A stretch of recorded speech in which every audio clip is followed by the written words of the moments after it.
परम आदरणीय त्रिपाठी जी और मृदुला जी और डॉक्टर जानकी प्रसाद शर्मा और विष्णु नागर और पुरुषोत्तम अग्रवाल जी, भाई प्रांजल और आप सब सम्मानीय अतिथि और यहाँ कुछ मेरे हम उम्र साथी भी हैं।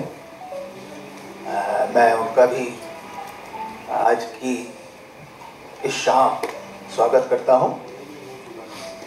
आज मैं अपनी किताब के होने वाले एक्सरे में अपने किए धरे को सही सही जान पाऊंगा। प्रांजल ने एक सवाल किया तो कुछ पंक्तियों में अपनी तरह से मैं अपनी बात इस किताब के बारे में आपके सामने रखूंगा। देखना और सुनना मेरे छुटपन के पहले आश्चर्य थे। इसी रास्ते कक्षा की नोटबुक में कुछ पंक्तियां बनी, उनमें साहित्य जैसा कुछ ना था। मैं मां की भाषा में कहूं तो वो मेरे बनाए गोदना थे। वो इन्हें देखती समझती थी, मैं उन्हें बूझता था। वे मां पर खूब भपते थे और शायद मैं उन्हें देखकर उन्हें ही गोदता रहा। मेरी कलम की लिखाई में उनका होना मुझे मां से जोड़ता था, सो मैं उनमें समाता गया और वे मेरी नोटबुक में। वे मेरी भाषा कैसे बने, यानी शब्द, ध्वनि, दृश्य, रंग और चित्र, कहना कठिन है। अगर वे ना होते तो बचपन वैसा ना होता जैसा सुंदर सांवला हुआ। उसमें पहले पहल मां ही, फिर पिता, फिर जीजी, फिर भाई और दोस्त, मजूर, आदिवासी, परिंदे चरिंदे, वनस्पतियां, नदी नाले, भूख, गरीबी, लाचारी और भीतर पनपता गुस्सा कि उन दिनों सबके पास उंगलियों पर मिलने वाला रोजंदारी का काम था। और वो जिन जिन प्रदेशों से विस्थापित होकर आए थे, दरअसल उनके लौटने के सारे रास्ते बंद हो चुके थे। तब की स्मृतियां गूंज अनगूंज जो धूसर दृश्यों में जिंदा रहीं और मैं उनसे पीछे लौट लौट कर बेतहाशा लिपटता रहा।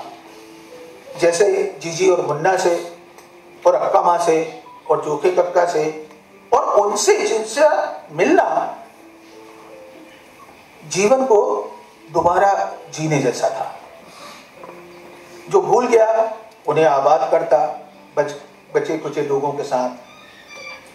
शब्दों में उन यादों को बुनता,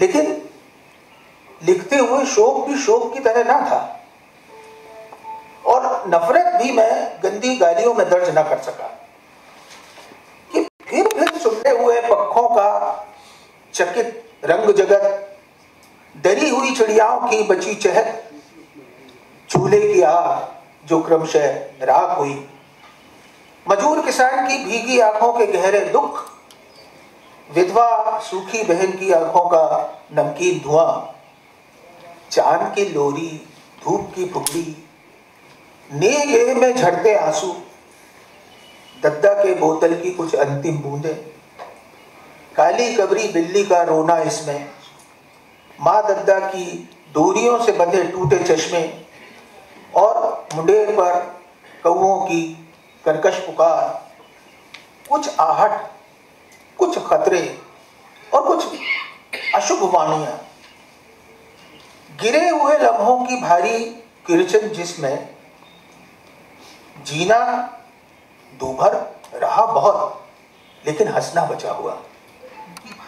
पुरखों के कुछ अमर बोल समय से लड़ने के लिए और जिनसे था प्यार, पानी से उनके अमिट हवाले।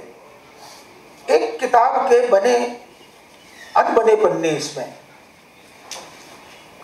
जितना बचा सका वो इस गुल्लक में है, और कहूँ क्या, इसमें जल है तो जल में भी आग है।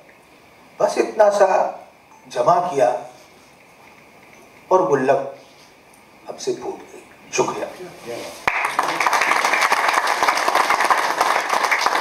वाकई इस उपन्यास इस आत्मकथा में केवल दुख ही नहीं है, दुख तो है ही केंद्रीय भाव। एक ऐसा दुख है जिसको बयान किया गया है, जिसकी बहुत सारी पंक्तियां छूट भी गई हैं। चाहे वो माँ का झूले में रख जाना बालक को, एक गंध की भी इस आत्मकथा में एक अपना गंध का व्याकरण है। चाहे वो वाली गंध जो गमछा लेके पिताजी जब छोड़ जाते थे, कभी गांव जाते थे दूर 28 दिन 30 महीने के लिए, तो माँ उसी गमछे के साथ कान पे रख के उसको सोती थी, तो जीजी जब धुल देती थी तो माँ नाराज होती थी।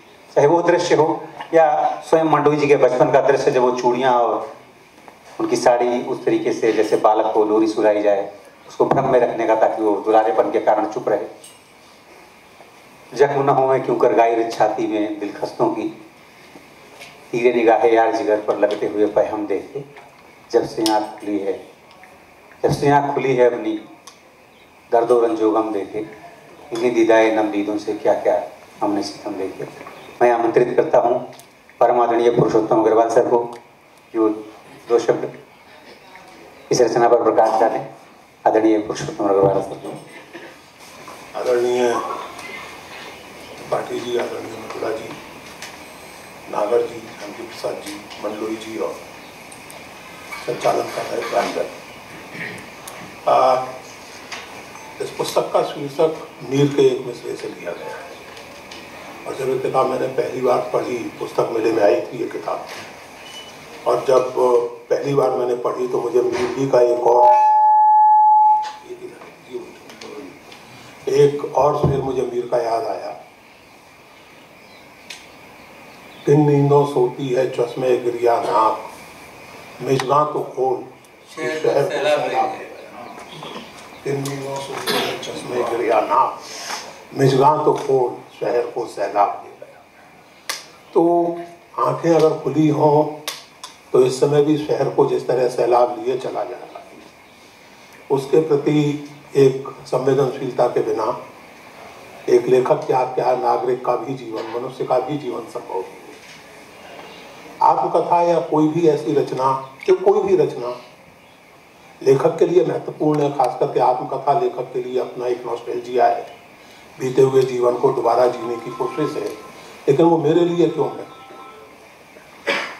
लीलाधर मंडलोई के बचपन से मुझे क्या लेना देना, या किसी भी पाठक को क्या लेना देना। यहाँ वो बात आती है जिसकी वजह से कोई रचना महत्वपूर्ण होती है, पाठक के लिए, व्यापक समाज के लिए। और इस पुस्तक के बारे में मैं किंचित विश्वास के साथ कह सकता हूँ कि इतिहास के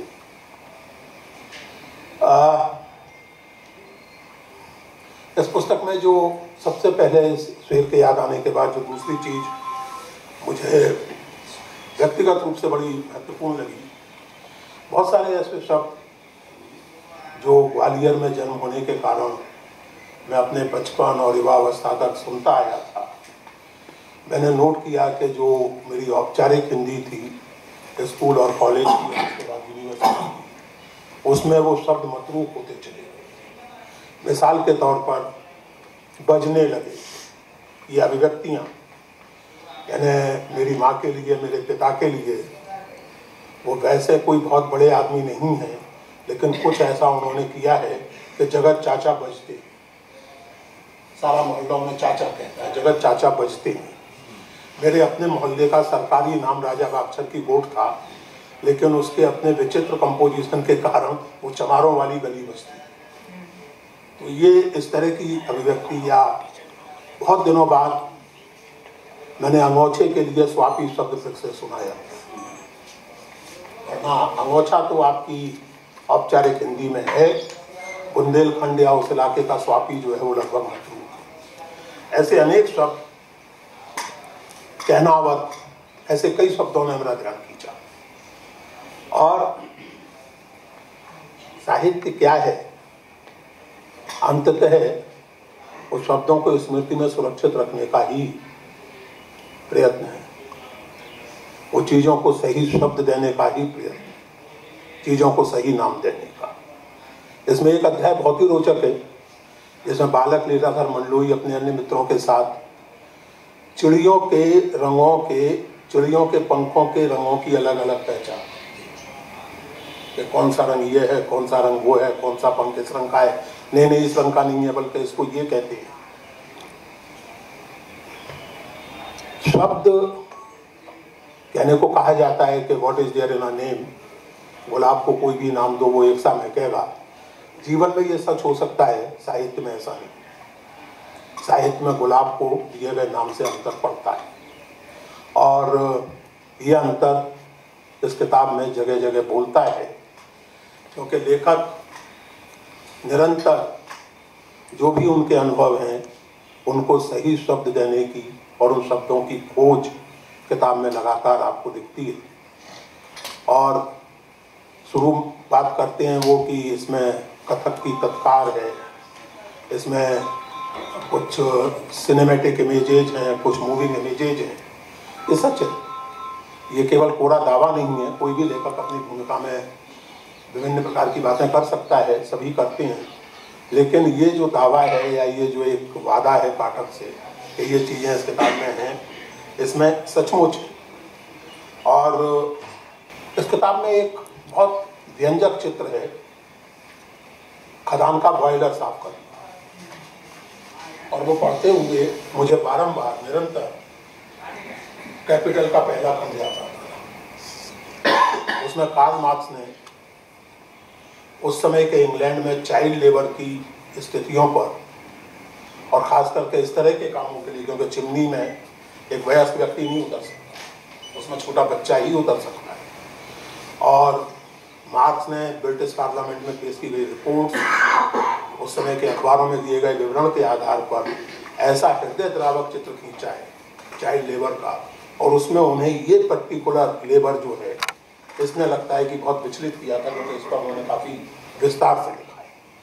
उसके बाद यूरोप के साहित्य में इस तरह के कई चित्र आए, संभवतः मार्क्स से प्रेरित या स्वतंत्र रूप से।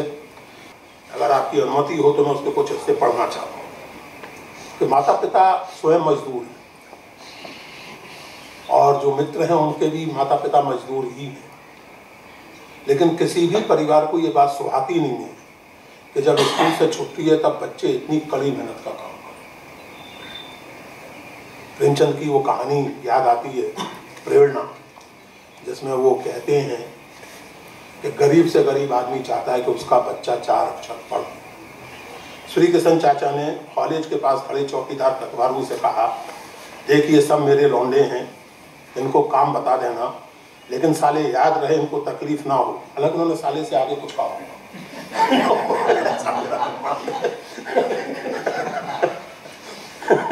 काम गया बाहर में, वो मैं निपट लूंगा, पहले 2-4 दिन से भीतर घुसने का तौर तरीका बताना, फिर धीरे धीरे काम शुरू हो जाएगा। तो वो बताता है कि किस तरह घुसना है। और ये अभी बच्चे हैं और बच्चों को बड़ी उत्सुकता है, एक तरह का रोमांच लिए तो कुछ बढ़िया नया काम करने को मिला है। लेकिन अब आप देखिए, हम लोगों ने मुंडी हिलाई और लोहे की झाड़ू उठाई, धूप ज़्यादा खिली ना थी, भीतर फिर भी उमस थी, बनियान चड्डी भीगने लगी थी, दूर दूर तक हवा के होने का कोई चिन्ह नहीं था, स्वापी कोई साथ लाया नहीं था, सो बनियान से पसीना पहुँचने की मजबूरी थी। लोहे की झाड़ू से जब परत चढ़ी जंग को हटाने का काम शुरू किया तो पता चला कि ये बड़ा कठिन काम है। परत इतनी सख्त कि ताकत लगा के खुरचने पर भी उतना उतरने वाली। हम सब कोशिश करते रहे, धीरे धीरे दाब बढ़ाने को विवश कोई आधे घंटे में ही हाथ जैसे ची बोल उठी, गदेलियाँ लाल हो उठीं, भुजाएं पिराने लगीं, पसीने की छोटी छोटी नदियाँ फूट पड़ीं, गर्मी थी कि बढ़ने लगी, एक घुटन भरा माहौल वहाँ घर बनाने लगा। लेकिन हम सब किसी तरह अपने काम को आगे बढ़ाते रहे। ऐसा लगा जैसे चाक से चिन्हित वो छोटा सा इलाका समूची पृथ्वी है, लेकिन हम गणेश जी की तरह किसी भी चतुराई से उसे नाप लेंगे, ऐसी कोई संभावना नहीं। उसे तो बस मेहनत से ही पार करना है, ये हमने समझ लिया था।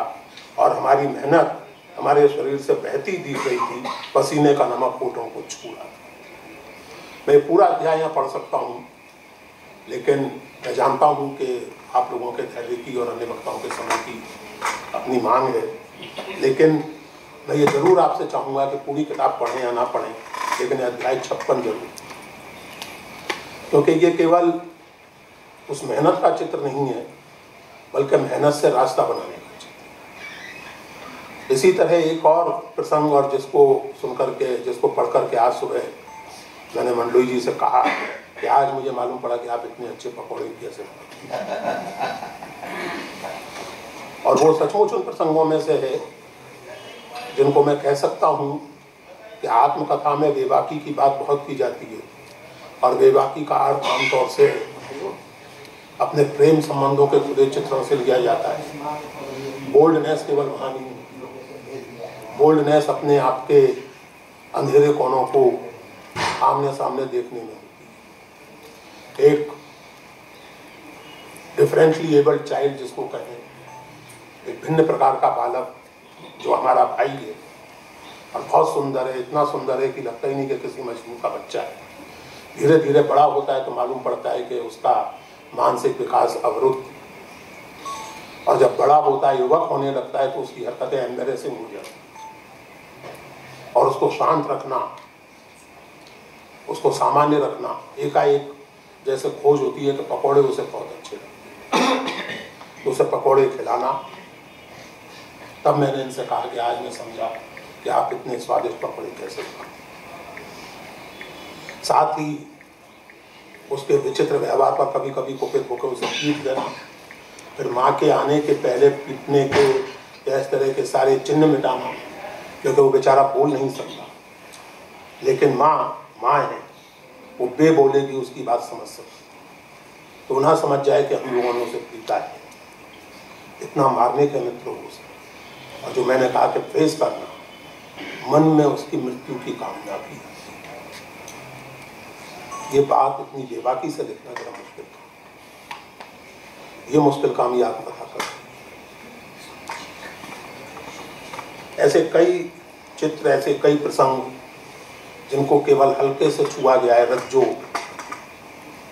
मैं उम्मीद करता हूं कि इस आत्मकथा के अगले खंड में आप भोपाल हालांकि आ चुके हैं आत्मकथा के अंत तक, लेकिन पुनः लौटेंगे, और जैसा आपने इसमें बार बार किया है, मुझे बहुत उत्सुकता रहेगी रज्जू के बारे में विस्तार से, क्योंकि वह प्रेम, कम से कम मुझे ऐसे प्रेम का अनुभव है, और मैं समझता हूँ कि हम में से हर एक को है, स्त्री या पुरुष, कि उस व्यक्ति को आपने केवल 1 या 2 बार देखा और आपको लगा मन में कि कुछ हो रहा है, और बात वहाँ समाप्त हुई। उसके बाद वो केवल एक स्मृति। इसलिए मैंने कहा कि वो स्मृति केवल वहीं समाप्त हो गई, या वो स्मृति आपके मानस पटल पर किन्हीं और रूपों में, किन्हीं और छवियों में बाद में भी उभरी, ये जानने की उत्सुकता मेरी बनी रही। इस आत्मकथा की एक बेहद महत्वपूर्ण बात जो है मित्रों, 15वें अध्याय के शुरू में लेखक आपसे कहता है कि मैं जिस कबीर समाज से था उसके खिलाफ सवर्ण समाज था। यहां तक इस बात का कोई संकेत नहीं है कि जाति क्या। मैंने पूछा, हालांकि मैं अनुमान लगा सकता था, लेकिन फिर भी मैंने मंडलोई जी से पूछा, मालूम पड़ा कि कबीर समाज का मतलब पूरी। अब ये देखिए कि जब इस पुस्तक पर पुस्तक मेले में चर्चा हुई थी, कभी किताब आई थी, तो मैंने एक बात कही थी, एक विचित्र स्थिति हुई है दुनिया भर में और हमारे यहाँ भी, कि सांस्कृतिक या जन्मजात अस्मिता का विमर्श इस कदर आच्छादित किए हुए हमारी चेतना को, कि सामाजिक संरचना के प्रसंग में वर्ग शब्द का प्रयोग तक लगभग त्यक्त बल्कि वर्जित।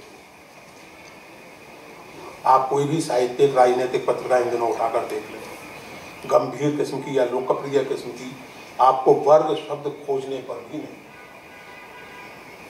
आपको अस्मिता मिलेगी, यूरोप के संदर्भ में बात करें तो रेस मिलेगी, जेंडर मिलेगा, LGBTQ मिलेगा, रेस मिलेगा शब्द, एथनिसिटी मिलेगा, वर्ग शब्द जैसे विमर्श से खाए। मैं इसे केवल संयोग और मैं इसके बारे में बहुत विस्तार से बात कर सकता हूँ, किसी अवसर पर करूँगा भी, लेकिन ये उसका फिलहाल अवसर नहीं। वर्ग शब्द का विमर्श से गायब होना, सामाजिक संरचना को समझने की पद्धति के तौर पर पूरे के पूरे क्लास एनालिसिस का एक तरह से परित्यक्त हो जाना, ये सिर्फ संयोग है। और इस लिहाज से आत्मकथा बेहद महत्वपूर्ण है कि यह आत्मकथा एक दलित परिवार की कथा तो है, लेकिन ये बहुत आत्मसजग रूप से, जहाँ लेखक बारंबार इस बात को अपने परिवार के प्रसंग में, माता पिता या पड़ोसियों या अन्य रिश्तेदारों के प्रसंग में लेखक का जिस बात पर बार बार रेखांकन है वो ये कि मजदूर, माँ भी मजदूरी करती थी, पिता भी मजदूरी करते थे, फलाना भी मजदूरी करता था, ठिकानी भी मजदूरी करती थी, लगातार रेखांकन इस बात। इसका अर्थ ये नहीं है कि वर्ग संरचना की जो एक विशिष्ट अभिव्यक्ति भारतीय समाज में है, जो उसकी एक तरह से कहिए कि सांस्कृतिक अभिव्यक्ति है, जाति, उसकी वास्तविकता के प्रति लेखक अचेत है या उस पर कोई पर्दा डालना चाहे। इसमें ये स्थिति आती है कि इसी अध्याय में प्रतिभावान है बच्चा, लेकिन निम्न जाति का है, कोट अनकोट निम्न जाति का, तो प्रतिभावान कैसे हो सकता है? ठाकुर साहब या पंडित जी या सेठ जी के बच्चे से आगे कैसे हो सकता है पढ़ाई? और वो है पढ़ाई में आगे अव्वल आ जाता है दर्जे में, बल्कि शायद जिले में, तो उसको छुरा भोंक दिया। और इसके बाद यह अध्याय समाप्त होता है इस वाक्य से, उस रात क्या हुआ मालूम नहीं, सिवाय इसके कि दूसरे दिन होश आने पर मैं छिंदवाड़ा के सरकारी अस्पताल में था। पुलिस केस बन गया। मैं 1 हफ्ते बाद घर लौटा। घृणा की इस वारदात से घर में ये तय हो गया कि मैं अब इस गांव में न रहूंगा। गरीबी में केस लड़ना कठिन था। पुलिस और सरकारी वकील की साठ गांठ में वो छूट गया और सीना चौड़ा कर गर्राने लगा, वो लड़का जिसने छुरा मारा था, और सीना चौड़ा कर गर्राने लगा। देश में बहुत कुछ बदला, ये गर्राना कम नहीं।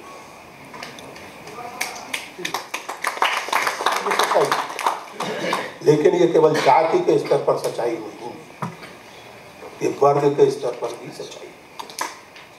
इस हद तक सच्चाई है वर्ग के स्तर पर कि हमारा मीडिया, हमारा पॉपुलर डिस्कोर्स हमें इस बात पर गर्व करने के लिए प्रेरित करता है कि आज हिंदुस्तान में शायद 600 लोग ऐसे हैं कम से कम जिनके पास उनके निजी एयरक्राफ्ट है, जो हमें इस बात पर गर्व करने के लिए प्रेरित करता है कि हमारी सरकार इतनी समर्थ और इतनी दरियादिल है कि 80% लोगों को खैरात में राशन पाते। इस बात पर शर्म महसूस करने के लिए प्रेरित नहीं करता कि 80% लोग अभी भी खैरात पर निर्भर करते हैं। ये गर्राना केवल इस अर्थ में नहीं है कि एक व्यक्ति ने एक व्यक्ति को मारा और वो आज तक कर रहा है। ये गर्राना या नर्राना निरंतर बढ़ता चला, कम भी हुआ है, ऐसा भी नहीं कहना चाहिए कि केवल बढ़ता चला गया है, लेकिन ये सही है कि इसके लगातार प्रयत्न जारी हैं कि इस स्थिति के प्रति हम दिनों दिन संवेदनहीन होते हैं। और वर्ग संरचना के प्रति, उसकी परिणतियों और उसकी निष्पत्तियों के प्रति तो हम लगभग अचेत हो जाएं। ये मैं फिर से कहूँ कि केवल संयोग नहीं है, एक सुव्यवस्थित प्रयत्न है जो पिछले 40 साल से दुनिया भर में चल रहा है। एकेडमिक इंस्टीट्यूशंस में, policy making institutions, think tanks, आपका सारा फोकस आइडेंटिटी डिस्कोर्सेस पर होना चाहिए। क्लास डिस्कोर्स को आप टोटली गायब करो। ये किताब व्यक्तिगत रूप से मैं इसे इसलिए महत्वपूर्ण मानता हूँ कि ये एक विनम्र लेकिन पुरजोर आग्रह है साहित्य में क्लास डिस्कोर्स को वापस।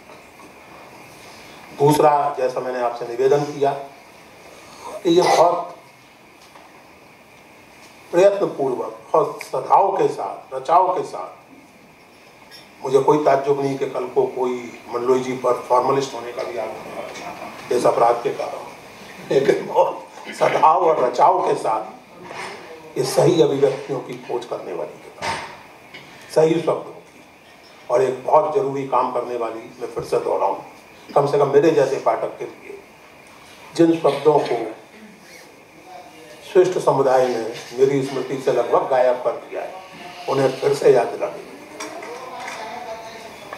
और इसके लिए मैं पहले भी कह चुका हूँ और आज फिर से कहता हूँ कि कम से कम व्यक्तिगत रूप से मेरे लिए मंडलोई जी केवल बधाई के नहीं बल्कि मेरी ओर से धन्यवाद के पात्र हैं। धन्यवाद। जैसा आपने कहा कि आत्मकथा अपने समय और समाज, सभ्यता, उसकी विसंगतियाँ किस तरीके से क्लास डिस्को खास तरीके से रंगने की साजिश एक ही रंग में, या हमारी वैचारिक वैविध्य को खत्म करने की जो कोशिशें चल रही हैं उसको भी प्रकारांतर से, समानांतर रूप से, बल्कि मुख्यतः बयान करती हैं। इतने देशज शब्द, लोकगीत, सो जा मेरे वीर, या आत्मकथा में जिस तरीके से अपने आप को बाहर निकालकर चीज़ों को रखना, जैसे मैल्कम एक्स ने किया हो या माया एंजेलो जी ने किया, I know why the caged bird sings. मैं बहुत बहुत धन्यवाद देता हूँ आदरणीय पुरुषोत्तम अग्रवाल सर का और आमंत्रित करता हूँ श्री विष्णु नागर जी को, कृपया मंच पर आएं या वहीं से जैसा मुनासिब समझें। अध्यक्ष महोदय और सभी मित्रों, इस किताब को मंडलोई जी ने संस्मरण नहीं कहा है, आत्मकथा कहा है। और मुझे याद है कि जब मैं कादम्बरी में हुआ करता था तो 2003 या 4 में इसके कुछ अंश मैंने छापे थे। तो करीब 20-21 साल हो गए हैं इस किताब को लिखते लिखते। और अगर ये आत्मकथा है तो अगले 20-21 साल और नहीं लगने चाहिए। इस बात का ख्याल रखिए। इस किताब से थोड़ा सा मुझे ये भी लगा कि संस्मरण और आत्मकथा में क्या फर्क है। कई जगह वो किताब मुझे संस्मरण लगी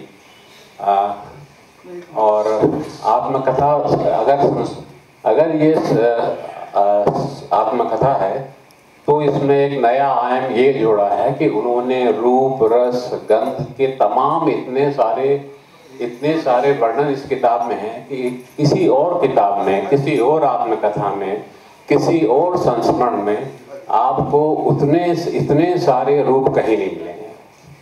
तो ये इस किताब की मैं समझता हूँ कि बहुत बड़ी उपलब्धियों में से एक है। हिंदी के अधिकांश लेखक जो है वो निम्न मध्य वर्ग से आते हैं। बहुत कम लेखक हैं जो ऊपर के वर्गों से आते हैं। लेकिन मंडलोई जी एक ऐसे वर्ग से आते हैं, एक ऐसे समय में आते हैं, एक ऐसे परिवार से आते हैं जहाँ सब लोग मजदूरी कर रहे हैं। माता, पिता, बहन बाहर नहीं जाती है लेकिन घर में सारा काम वो ही करती हैं जो कि जरूरी होता है। और ये दोनों भाई, बल्कि तीनों भाई भी अपने अपने लेवल पर मजदूरी का काम करते हैं। तो ये मेरी जानकारी में शायद हिंदी की पहली आत्मकथा है जिसमें परिवार के लगभग सारे लोग मजदूरी से किसी न किसी स्तर पर जुड़े हैं, चाहे आंशिक रूप से जुड़े हैं या पूरे दिन दैनिक रूप से जुड़े हैं। तो इसे जो है कहा जा सकता है कि यह मेहनत कश परिवार की आत्मकथा है। ये दलित परिवार की आत्मकथा या शेड्यूल्ड कास्ट की आत्मकथा कहने के बजाय मैं इसे कहूँगा कि ये एक मजदूर परिवार के तमाम लोगों की आत्मकथा है। मंडलोई जी का आप जानते हैं कि तरह तरह के काम किए हैं। जैसे कि बताया गया कि चिमनी को, खदान की चिमनी को साफ करने से लेकर तमाम तरह के काम किए हैं।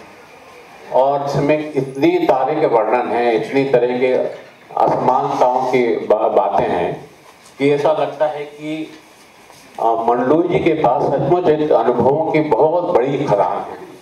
कोयले खदान में उन्होंने जरूर काम किया है, लेकिन जो अनुभव की एक बहुत बड़ी खदान है। अपनी माँ को जितना सम्मान इस आदमी ने दिया है, अपने पिता को भी दिया है, लेकिन जो माँ को इन्होंने सम्मान दिया है और माँ के पास जो कला है उस कला का कोई दूसरा जो है, पता नहीं कितनी माएँ ऐसी होंगी जो अपने बच्चों के लिए इस तरह कहाँ से किस तरह से चीजें ढूंढ के लाती थी, किस तरह अपने बच्चों को जब कुछ भी नहीं है तो कहाँ से चीजें पैदा करती थी, कहाँ से उनके बच्चों के लिए रस पैदा करती थी। एक बहुत मार्मिक वर्णन इसमें है और देखा कि माँ जो है वो जहाँ बकरे काटे जाते हैं उसके गले से जो खून निकलता है उस खून को जो है थाली में लाती हैं और उस खून से जो है वो उसमें कुछ मसाले चीज़ें डालकर इतने रोचक व्यंजन बनाती हैं कि ये पता ही नहीं चलता है कि ये वो खून से बना है। तो जहाँ कहीं साधन नहीं है वहाँ माँ जो है कहाँ से किस किस तरह से चीज़ों को पैदा करती है, बनाती है। इसके कई कई रूप इसमें बताए गए, कोई एक रूप नहीं है। तो मतलब माँ के प्रति जो है गहरा सम्मान कि किस तरह उसने, और वो कभी जो है थकती नहीं, कभी हारती नहीं। इन्होंने बताया कि इनके पिता हार जाते थे, चिढ़ जाते थे, थक जाते थे, परेशान हो जाते थे, लेकिन माँ ने कभी न पिता को जो थकने दिया, न खुद थकी और न परिवार के दूसरे लोगों को थकने दिया। और एक और बात जो मुझे महत्वपूर्ण लगती हुई है कि मंडलोई जी ने इतने संघर्ष देखे, लेकिन जो आसपास की प्रकृति थी, पेड़ थे, पौधे थे, पक्षी थे, इन सब ने जीवन में इनके ऐसा रस भरा है कि इनके मन में जो हमारी आत्मिकता दिखाती है एक नफरत कभी जन्म ले सकी। हमेशा जो है आपको इस पूरी आत्मकथा में एक कुछ प्रसंगों को छोड़कर आपको ये दिखाई देगा कि इनके जीवन में उन तमाम चीजों से जो अभाव का जीवन था उसने कितनी तरह से कितना रस भरा है इनके जीवन में। एक जगह कहते हैं बचपन की गरीबी में कितना अमीर था ये मैंने पहली बार जाना। और इतने संघर्षों के बाद में कभी छाती कूटना नहीं होता था, कभी ऐसा नहीं कि घर में रोना धोना हो रहा है, परेशानी हो रही है। उस संघर्ष से कैसे जूझना है, कैसे लड़ना है, कैसे उस चुनौती का स्वीकार करना है। एक और प्रसंग है जिसमें कि ऐसा होता है कि इनके जो सबसे बड़े भाई हैं उनकी शादी हो चुकी है और जो इनके पिता ने घर बनाया था उस घर से अचानक जो है रात में कुछ झगड़ा होता है जो बच्चों को पता नहीं चलता है और उन्हें माँ बाप और दोनों भाइयों को और बहन को बाहर निकाल दिया जाता है। तो कहाँ जाए रात के 1 या 2 बजे हैं। तो इनके यहाँ गाय बनती थी, गाय के औसारे को किसी तरह रात भर में उसको तैयार किया गया सोने के लायक। आप जानते हैं कि गोबर और सबकी दुर्गंध के बीच में ये लोग वहाँ सोए और गाय को भी वहाँ बांधा। तो किस तरह उस चीज से भी एक गाय भी बंधी है और ये भी जो है सो रहे हैं। तो इसको किस तरह उन्होंने जीवन में धीरे धीरे वो सहज बनता गया। तो ये जीवन के ऐसे मार्मिक प्रसंगों से ये किताब भरी हुई है और प्रकृति के इतने रूपों से ये किताब भरी हुई है। मैं समझता हूँ कि ये मंडलोई जी की सबसे महत्वाकांक्षी किताब है। मंडलोई जी अपनी किताबें छपाने में ज़्यादा देर नहीं करते। ये पहली किताब है जिसके छपाने में उन्होंने बहुत ज़्यादा देर की है और मुझे उम्मीद है कि ये कम देर किए हुए भविष्य में जो उनकी आत्मकथा सामने आएगी वो ज़्यादा महत्वपूर्ण होगी, इससे भी ज़्यादा महत्वपूर्ण होगी। और ये काम उन्हें जल्दी से जल्दी करना चाहिए, प्राथमिकता के आधार पर करना चाहिए, क्योंकि हम जानते हैं कि जीवन में हम जिस स्टेज में पहुंच चुके हैं वहाँ आगे बहुत तेजी से काम करने की जरूरत है। धन्यवाद। बहुत बहुत धन्यवाद सर। मैं आमंत्रित करता हूँ हिंदी और उर्दू के अदवाब आदरणीय जानकी प्रसाद शर्मा जी को।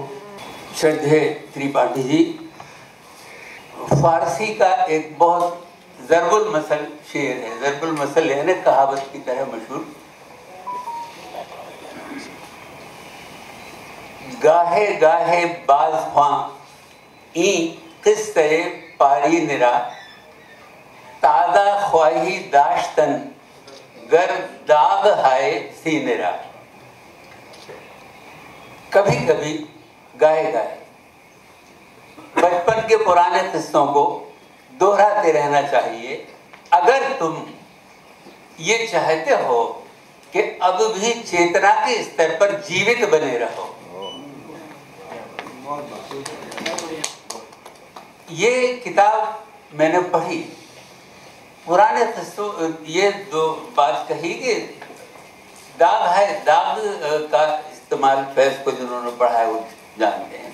दाग का मतलब स्पॉट है, दाग ही नहीं है। यहाँ वो हमारी चेतना का प्रतीक है। ये किताब मैंने पढ़ी तो क्योंकि बचपन के किस्सों को दोहराया नहीं जा सकता है, किसी भी तरह दोहराया जा सकता है, लेकिन बचपन के किस्सों को चेतना की जो लौ है, दामन को टुक हिला के बुझी है दिलों की आग, जब दिलों की आग बुझने लगे, हमें ऐसा लगे कि हम चेतना के स्तर पर कहीं एक राख में तब्दील होते जा रहे हैं, वो शोला जो है गायब होता जा रहा है, तो हम ताकत हासिल करें वहां से, अपने उस मौलिक स्रोत से। ये एक बहुत मुश्किल बात है, बहुत मुश्किल तलब बात है।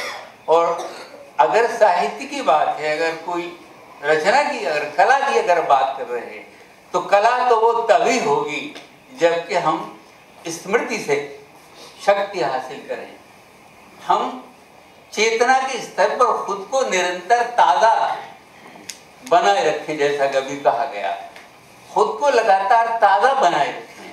तो खुद को लगातार ताज़ा बनाए रखने की जो एक का जो हुनर है, वो एक बड़ी कला का काम है। वो कला का माध्यम कुछ भी हो सकता है, वो चित्रकला हो सकती है, वो कविता हो सकती है, या साहित्य के और दीगर रूप हो सकते हैं। तो मंडलोई जी ने इस आत्मकथा में, या इसे आप स्मृति आख्यान कहें, जो कि आदरणीय त्रिपाठी जी का दिया हुआ पद है ये, या आप किसी और साहित्य विधा के नाम से इसको जाने, किस तरह उन किस्सों को दोहराया है यार। तो जैसा कि मैंने महसूस किया कि दरअसल मैं इनके ताज़ा संग्रह क्या बने बाद कि ये कविता की तरफ मेरी नजर गई, और मुझे ऐसा लगा कि ये जो पूरी आत्मरचना है, ये इस कविता के भीतर से खुलती है, ऐसा मेरे पाठक को लगा। कविता मैं आपकी नजर भी कर रहा हूँ, और हो सकता है कि आप इस कविता को सुनकर फिर इस आत्मरचना को पढ़ें, तो शायद आपको भी ऐसा लगे कि ये पूरी, ये एक कविता के अंदर से सारी आत्मरचना खुल रही है। एक दर्जा बदर्जा, एक पन्ना दर पन्ना हमारे बरक दर बरक हमारे सामने खुलता जा रहा है। बचपन से 3 चीजें लेकर चला,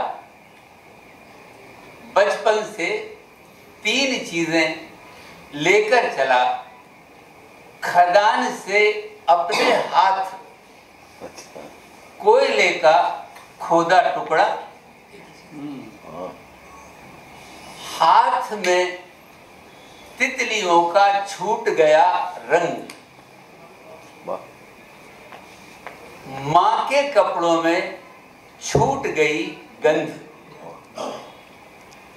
इन 3 चीजों के अलावा कुछ ना बचा।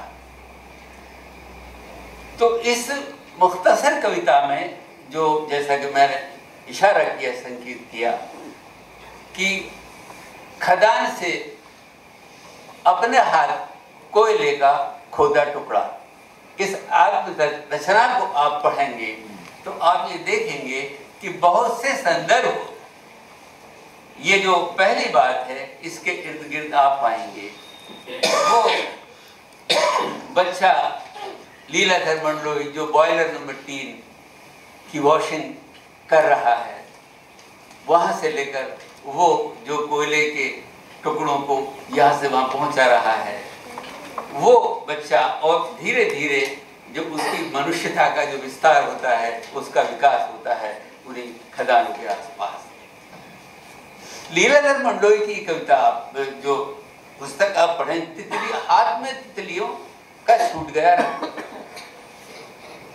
तो बचपन से ही सतपुड़ा के अंचल में, यानी एक तरह से मैं ये कह सकता हूं कि वनस्पति के साथ इस बच्चे का विकास हुआ, जो आगे चलकर हम जिसे कवि लीलाधर मंडलोई, लेखक लीलाधर मंडलोई की तरह पहचानते हैं। पत्ती के कांपने के प्रति ये संवेदनशीलता है, ये जो गुर है बल्कि जो कि मानस सिखाया उनको। हर जो रूखड़ी कहते हैं हमारे जड़ी बूटी को लेकर हर का औषधीय गुण, कोई भी प्रकृति ने जो भी चीज उगाई है वो फालतू नहीं है, वो मनुष्य के किसी न किसी उपयोग में आने वाली है। इतने तरह के परिंदों के नाम और उन परिंदों की ध्वनियां, उनकी आवाजें, ये ध्वनि बोध कहां से आया, एक प्रसंग है इसके अंदर। आप ये देखिए, अद्भुत है ये जो ध्वनि बोध है, पक्षियों के अलग अलग सुरों को पहचानना। और मजे की बात यह है कि बिस्मिल्लाह खां की भैरवी की जो शहनाई है उसके सुर को भी पहचानना, और बड़े गुलाम अली की जो ठुमरी है वो उसके सुर को भी पहचानना। ये जो विस्तार है ये संभव ही नहीं है कि संगीत के प्रति जो श्रुति का, कानों का इतना ज्यादा संवेदनशील होना, इसकी पहली शिक्षा वो वनांचल के अंदर पक्षियों की आवाजों में है, ऐसा मैं मानता हूं। तो ये जो इस समय जो लिखा जा रहा है उसमें से प्रकृति का गायब होना, ये एक बहुत बड़ा संकट है। और मैं समझता हूं कि एक अहम जो करीब करीब संकट हमारे सामने मौजूद है, और बल्कि और ज्यादा गहराने वाला है कि एक ऐसा साहित्य, दुर्भाग्य से ऐसे साहित्य के दिन न आ जाए कि जिसमें हमको परिंदे और प्रकृति ही नजर न आए। एक गंभीर जो एक खतरा है उसकी तरफ ये किताब इशारा करती है। वो सजावट की चीज नहीं है इस आत्मरचना में, ये एक भीतर तक हमारी रूह को झिझोड़ देने वाला जीवंत अनुभव है।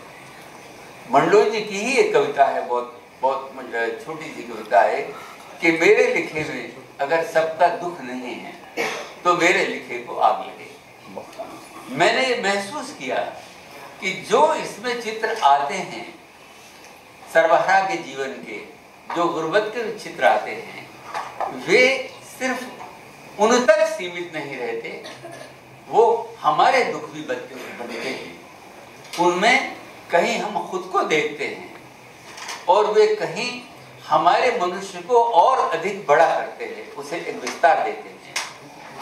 ये एक बहुत बड़ी बात मुझे इसमें नजर आई। एक चीज और मैं इशारा करना चाहूंगा और बहुत अहम, ये मैं समझता हूँ बड़ी शक्ति है ये इस किताब की, जो मैं अर्ज करने जा रहा हूँ। वो ये है कि हम इसे मैं कई मानों में नृविज्ञान और समाज विज्ञान की किताबों से ज्यादा महत्वपूर्ण मैं समझता हूँ इस किताब को। भारिया आदिवासी और राजगोंड आदिवासियों का जो जीवन है, उनके संस्कार हैं, उनकी परंपराएं हैं और उनके तौर तरीक़े हैं, उनकी ज़बान है और उनके रस्म रवाज हैं, उनका इतना करीबी, इतना समीपी जो चित्र हैं आपको इस किताब में मिलेंगे कि वो मैं समझता हूँ कि सिर्फ एक ही किताब ऐसी हिंदी में मुझे नज़र आती है, उषानी की शालवनों का गीत। उसमें जो सच्चाई है आदिवासी जीवन की, उसमें माड़िया गोड़ों का के जीवन को के संदर्भ आते हैं शालवनों का गीत में, और इसमें राजगोंड और भारिया जो आदिवासी जो पातालकोट में रहते हैं। तो ये एक इतना करीबी और इतना विश्वसनीय चित्रण आदिवासी जीवन का, ये एक इस किताब की बहुत बड़ी ताकत है। और एक तरह से ये समाज विज्ञान न होकर भी, निर्विज्ञान की किताब न होकर भी, ये अगर सृजनात्मक दृष्टि से आप देखें तो ये उनसे आगे की एक रचना मुझे ये नजर आती है। एक तीसरी बात, चौथी बात और मैं अर्ज करूंगा, आजीविका को लेकर जो विस्थापन है, यानी विस्थापन दर विस्थापन, पूरा जो परिवार है मंडलोई जी का, यानी उबली पिपरिया गांव सतपुड़ा के अंचल का, और वहाँ से पहाड़ों को लांघते हुए जो उनके माता पिता यहाँ छिंदवाड़ा की तरफ आ रहे हैं। तो विस्थापन का दर्द क्या होता है और विस्थापन की जो पीड़ाएं और उससे हासिल होने वाली जो ताकत है, दोनों का ही आईना है ये किताब। भवानी भाई की बात का इन्होंने उल्लेख किया है कि देखो सतपुड़ा को देखो, सतपुड़ा को पढ़ो, सतपुड़ा को लिखो, सतपुड़ा को सोचो। तो सतपुड़ा का जिस तरह से हम भवानी भाई के यहाँ देखते हैं एक जीवंत रूप को, तो ये सतपुड़ा दरअसल एक शक्ति बनकर उनके शब्दों में उतरता है। यहाँ एक बड़ी अहम बात की तरफ उन्होंने इशारा किया है और उसके संकेत को पकड़ने की जरूरत है, उसकी व्यंजना को पकड़ने की जरूरत है कि सतपुड़ा कम होता जा रहा है, सतपुड़ा हमारे अंदर कम होता जा रहा है। मैं इसकी व्यंजना को इस तरह समझता हूँ। तो ये एक बहुत बड़ी चीज मुझे इस किताब के अंदर लगी।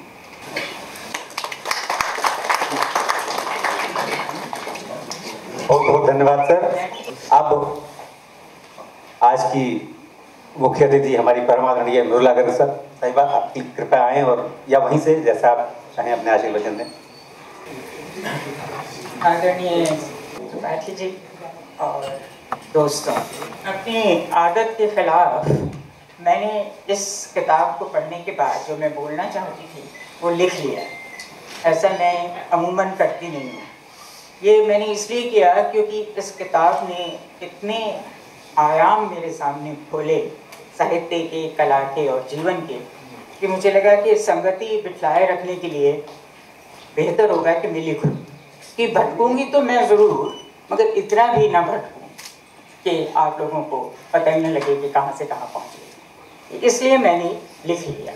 जन्म से लेकर 18 वर्ष की उम्र के रोज़ाना के जीवन में जो कुछ लीलाधर जी ने भुगता, उसके पल पल का वर्णन इस आत्मकथा में है।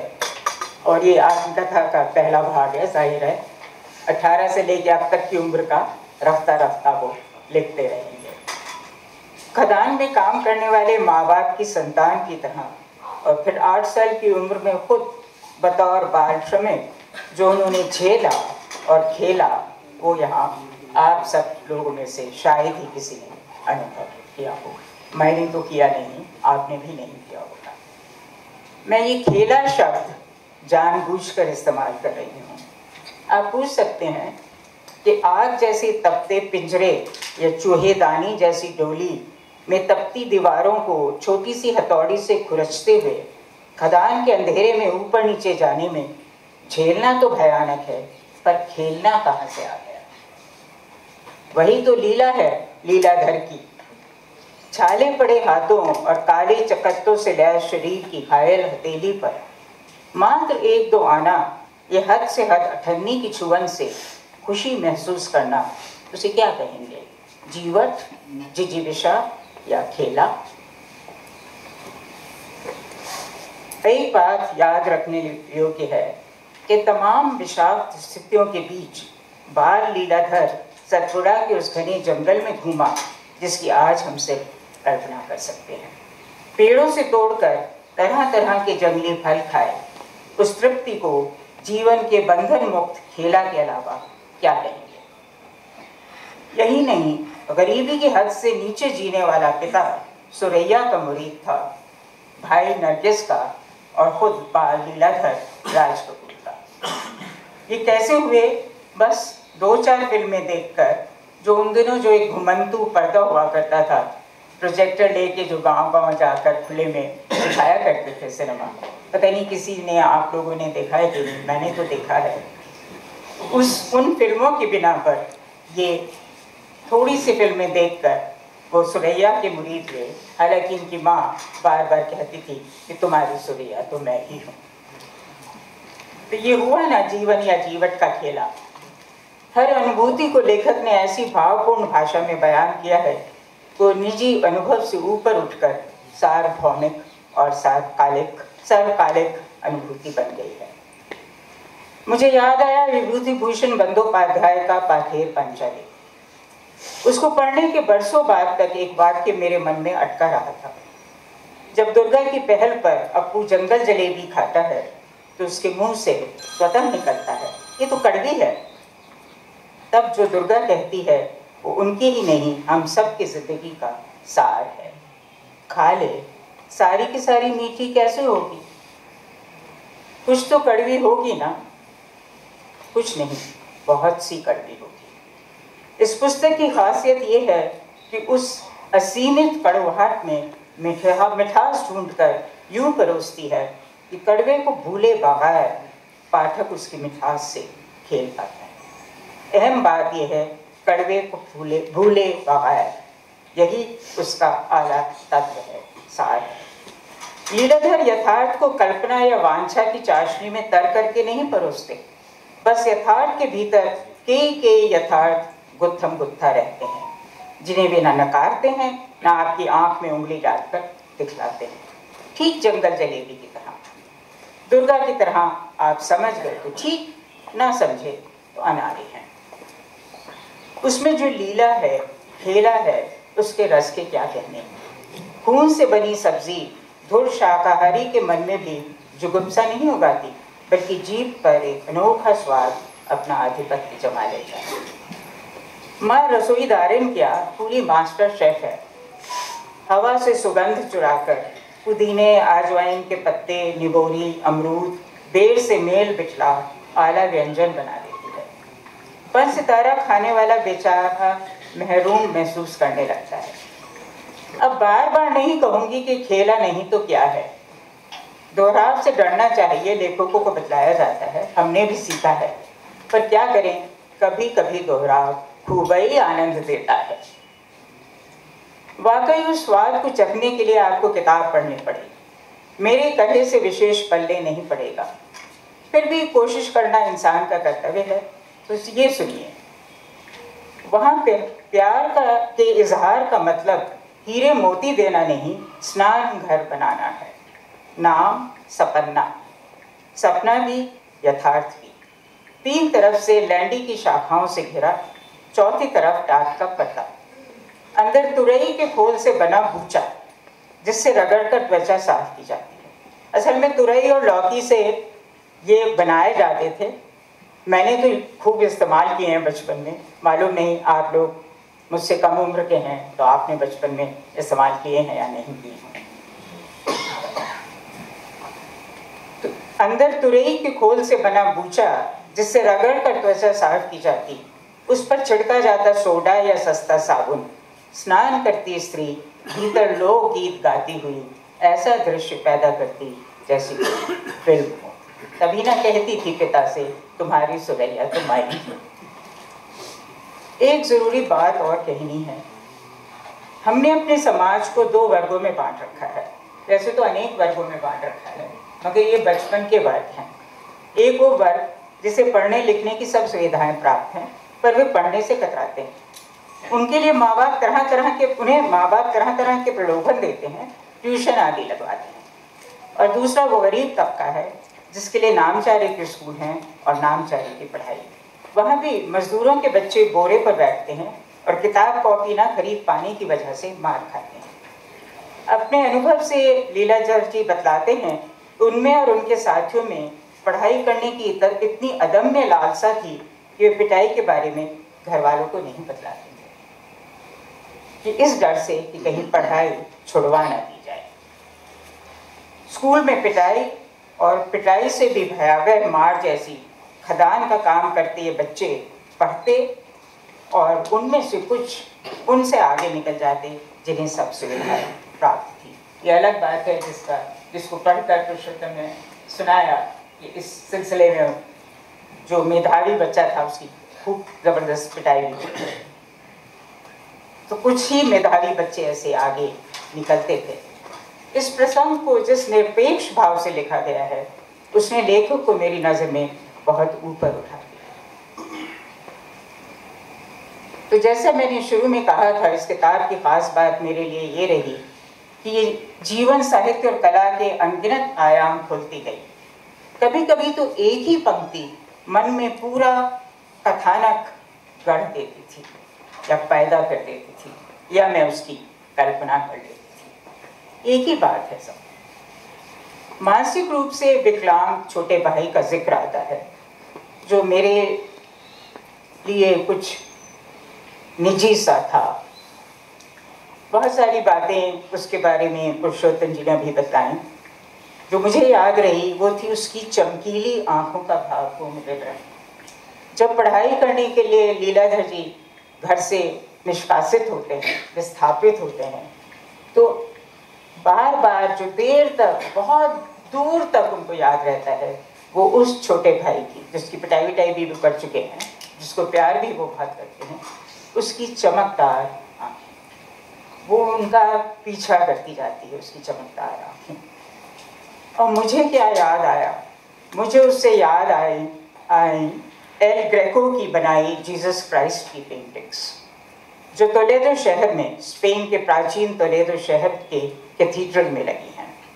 सबसे मशहूर और आतंकित करने वाला चित्र है डिसरोबिंग ऑफ क्राइस्ट, जो उनको जब क्रूसिफाई करने ले जा रहे थे उससे पहले जो उनके कपड़े उतारे गए, उसका वो चित्र है। और गलत बात यह है कि एल ग्रेको पागलखाने जाकर तथाकथित विक्षिप्त लोगों की आंखों को क्राइस्ट की आंखों का मॉडल बनाते। राजघराने को यह मंजूर नहीं था, मगर चर्च को इससे आपत्ति नहीं थी, इसीलिए उनकी पेंटिंग्स कैथीड्रल में लगी हुई हैं। ये बात मुझे टोलेडो जाकर ही पता चली।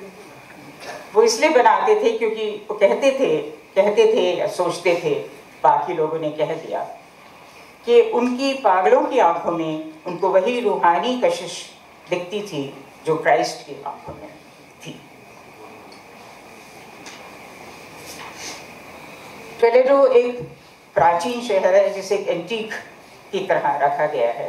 वहाँ कोई चीज़ बदली नहीं जा सकती और पूरा शहर तंग गलियों से बना हुआ है, कहना चाहिए एक भूल भुलैया की तरह है। इसलिए कहावत है, lost in Toledo lost forever. मुझे इस शहर को देखने, इस शहर में जाने का अवसर ही नहीं मिला। मुझे एल ग्रेको के चित्रों के सामने अवसन खड़े रहने के कारण ग्रुप से अलग होकर होने का भी अवसर है। और मैं जो घर से कॉलोनी के पार्क तक जाने में ही खो जाती हूँ, वो टोलेडो में होने के बावजूद खोज ली गई। ये मुझे लगता है कि ज़रूर किसी की, लीलाधर जी की तरह मुझे भी उसका अनुभव है, भुक्तभोगी हूँ मैं, कि किसी की चमकदार आंखों की दुआ रही। ये दुआ मेरी लीलाधर जी को पहुँचे और आगे की भी आगे की आत्मकथा ऐसे ही लिखें कि मुझे उसमें एल ग्रेको दिख जाए और क्राइस्ट दिख जाए। बहुत बहुत आपका धन्यवाद। मैं भी कुछ धन्यवाद भी देना चाहती हूँ। आप सब लोगों का धन्यवाद। बहुत निवेदन के साथ अध्यक्ष महोदय आदरणीय डॉक्टर विश्वनाथ त्रिपाठी जी अपने आशीर्वचनों से हम लोग को नवाजें। श्री त्रिपाठी जी। मरलोई की ये किताब पढ़ के ये है कि सतपुड़ा और भूख के बीच में ये किताब मुझे लगी। इसके दो सबसे ज़्यादा महत्वपूर्ण अंश हैं, एक तो सतपुड़ा है और दूसरा भूख। कहते हैं कि कहीं का ही होता है, लोकल होता है, वही ग्लोबल हो सकता है। जिसकी कोई अपनी जगह नहीं है तो वो कहीं नहीं होता। तो मरलोई में मरले के व्यक्तित्व हैं और जब इस किताब में है कि सतपुड़ा भरा पूरा है, यहाँ से वहाँ तक जो लगता है जिस रूप में मरलोई को बयान करें, जैसे सतपुड़ा उनके व्यक्तित्व में और उनके रक्तस्राव में दौड़ रहा है। ये शायद हर स्थिति में अपने को संभाल लेने का सबसे बड़ा साधन और सबसे बड़ा आधार उनका यही है।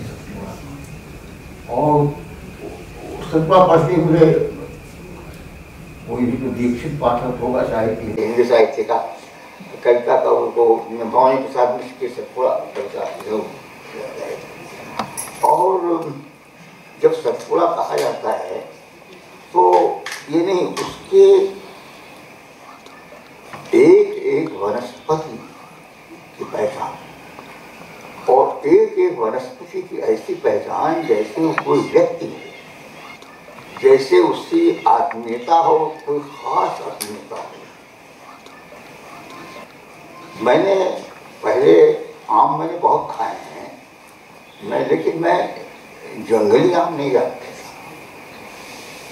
मैंने जंगली आम नहीं देखे हैं, लेकिन मैंने देखा कि वहाँ सतपुड़ा में आपने बताया कि एक जंगली आम होता है। अच्छा, आम, अमरूद, और ये आम, एक कविता आपकी किताब में बेर पर है और वो ऐसी कविता है कि शंकर जी पर शंकर जी का पेड़ से बड़ा गहरा संबंध है, जो शिवरात्रि रहस्यों में जानते हैं। और बेर का रंग, बेर का उसका टच, उसका स्वाद, तो यह है कि शंकर पर बेर जो है शंकर पर चढ़ने के पहले ही कहीं उड़ गया था, मैंने हमारे स्वाद में आ गया था। तो और अमरूद, जंगलियां, बेर, वनस्पतियां, इससे ये किताब, इस किताब का भरा पड़ा। और वो मडरोई के खड़े होने का, मडरोई के व्यक्तित्व का, मडरोई के विकास का, कि जैसे नींव है, नींव जितनी पक्की हो उतनी ज़्यादा वो उस पर भवन खड़ा हुआ, उस पर स्ट्रक्चर खड़ा हुआ। और ये बात मैं कहने की जरूरत नहीं है, लेकिन ये मैं अपने अनुभव में जीवन कर अनुभव करता हूँ और आप लोग भी अनुभव जरूर करते होंगे, चाहे इस पर कभी आपका ध्यान गया हो चाहे न गया हो। आपका जो बचपन है, जहाँ आपने बचपन बिताया है, जो कुंभ कॉम्प्लेक्स जो होती है, जहाँ आपने पढ़ाई की है, वो जीवन में हमेशा कहीं बेसंभाल होने पर, कहीं गिरने पर खट से जो है आपको खड़ी कर देती है। तो ये मडरोई की किताब को पढ़ करके मुझे सतपुड़ा की बात, सतपुड़ा के जंगल, सतपुड़ा की प्रकृति, ये बहुत खास बात है। दूसरी बात ये थी कि इस किताब में भूख इतनी रूप में आई है। मैंने हंगर पर हिंदी में ये मेरी जानकारी कम हो सकती है, मैं ये कहता कि नहीं लिखता, लेकिन मुझे हिंदी में और कोई ऐसी किताब नहीं दिखाई पड़ी है जिससे भूख के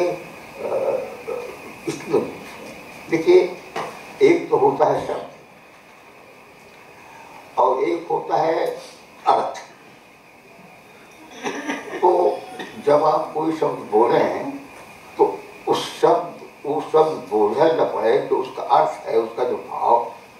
भूख तो एक शब्द है, लेकिन भूख की जो फील है, आप भूख का आस्वाद, तो आस्वाद उसमें ठीक करने के, भूख की जो हंगर की जो पीड़ा है,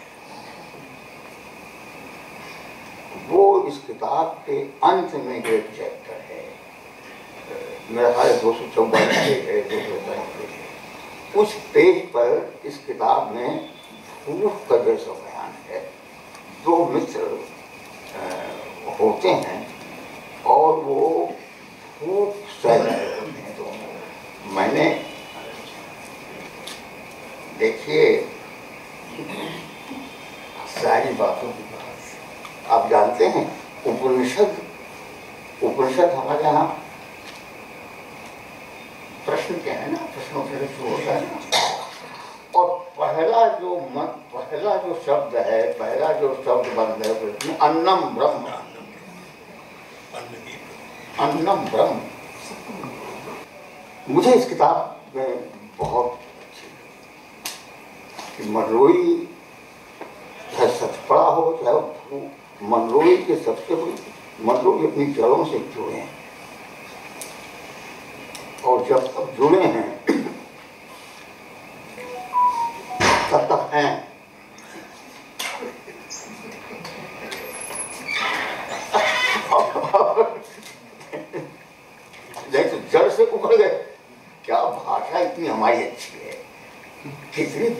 हिंदी भाषा है।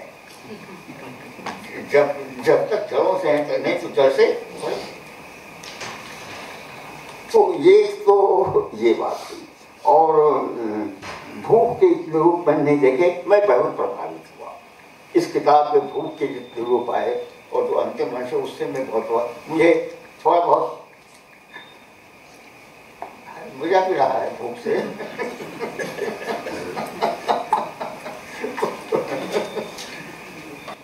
रोग शोक में भी हंसता है शैशव सुकुमार, निराश पंक्ति है। और कौन लिखता है ऐसी पंक्ति?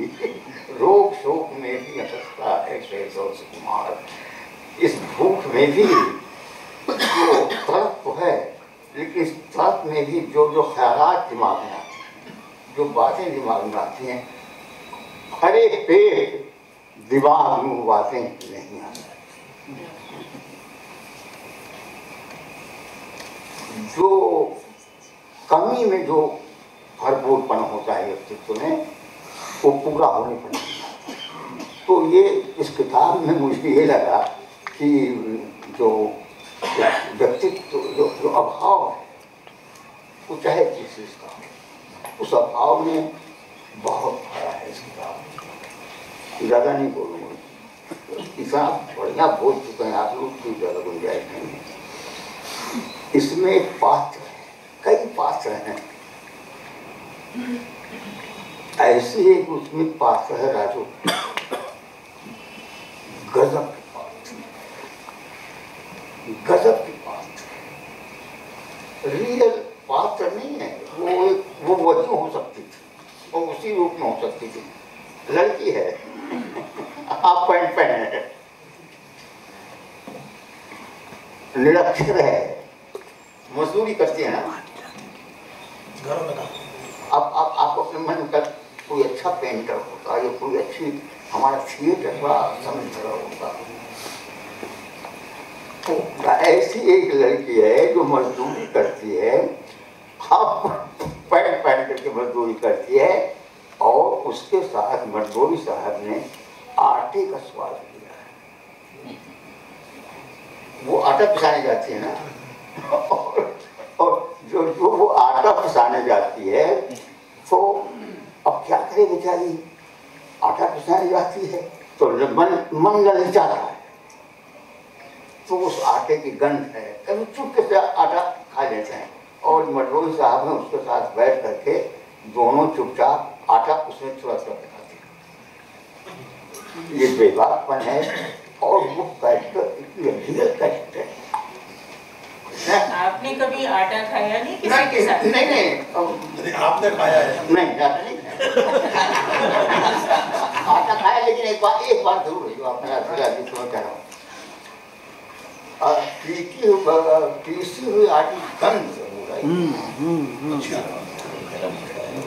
हाँ, पीसी हुई आटे का रोटी की गंध, गेहूँ की गंध, वो गेहूँ खेत में जो गेहूँ कटता है तो गेहूँ की गंध के साथ खाता हूँ।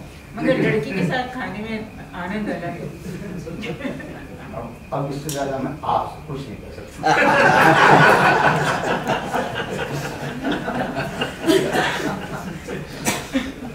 अब पकड़ा जाऊंगा। प्रेम किसे कहते हैं? अपने हर चीज जब अपने वास्तविक रूप में आती है,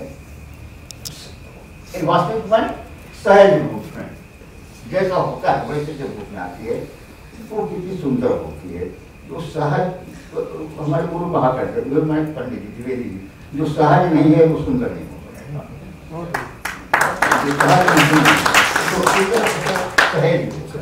जरा सा सहज हुए क्या कहे। तो ये किताब देखिए, मैं किसी व्यक्ति के बारे में कोई जजमेंट तो नहीं दे सकता। कौन आदमी देखने में इतना सीधा है, अंदर से कितना पुलिस हो कौन जानता है। लेकिन मरलोई अभी तक मुझे ठीक है।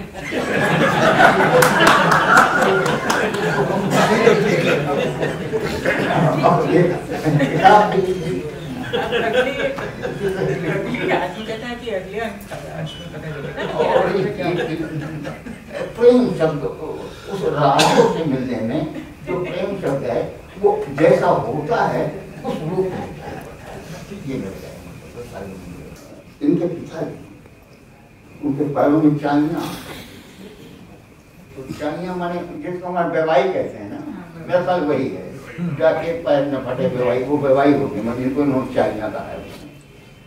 तो वो पैरों में चलना है उनको, काम करना है उनको, रोक सकते नहीं, बिना काम के कैसे रहेंगे?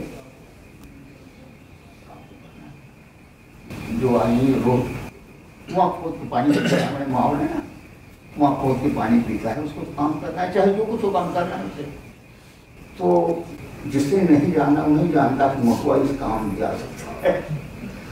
महुआ के पत्ते इनके के पैरों में बेवाई पड़ गई है, तो इनके उस बेवाई को और पैरों के नाक का महुआ का पत्ता लाती है, जिससे कि वो बेवाई के पैरों में वो महुआ का पत्ता लगा दिया जाए और चलें, और ऐसा लगा दिया जाए कि चलने की तकलीफ न हो।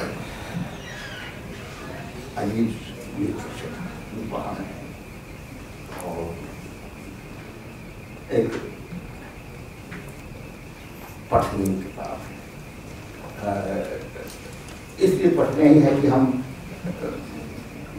मरलूमी के जीवन के माध्यम से जब हम किसी का जीवन पढ़ते हैं ना, तो उसकी जीवन सिर्फ इसका जीवन नहीं पढ़ते, एक दुनिया पढ़ते हैं। और इस किताब को पढ़ने से एक दुनिया तो बड़ी बड़ी भरी बड़ी बड़ी विषम दुनिया है। मुझे याद आता है कि एक बार मरलूमी पर कोई प्रोग्राम हुआ था, पता नहीं मरलूमी की यादें नहीं याद है, विष्णु खड़े ने उसे मारा, याद है ना, जिसमें विष्णु खड़े ने कहा था कि मैं इस आदमी को देखता हूँ तो मैं आश्चर्यचकित हो जाता हूँ कि इसने जीवन इतना विषमता से शुरू किया, इस तरह शुरू किया और इतना संतुलित ये आदमी बना हुआ है। इस संतुलित के कॉन्स्टिट्यूएंट्स जो है, जो निर्णायक तत्व हैं इस बात के, इस संतुलन के, उनको देखना चाहिए और ये किताब में बहुत कुछ दिखाई है। धन्यवाद।